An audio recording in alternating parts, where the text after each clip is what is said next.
Krásný dobrý den. Představím vám malého pomocníka do dílny. Je to odhrotovač Ruko. Tento odhrotovač má několik výměnných břitů. Já mu otočný oboustranný, takže si ukážeme, jak pracuje.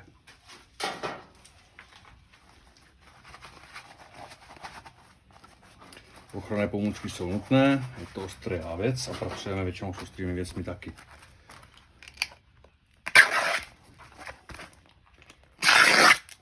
Jak vidíte, plexisklo krásně, bez problémů, hotovo.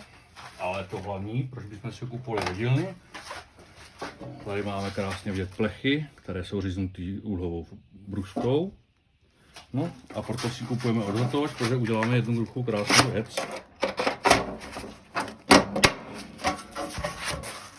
A z druhé strany vidíte, jak krásně řeže a hrot je pryč. A ještě jednou, opět z úhlové brusky, takže jsem odhrotovač. Vidíte, jak krásně řeže opět, nemá s tím silnější problém a je stále ostrý. Tady jenom růžeček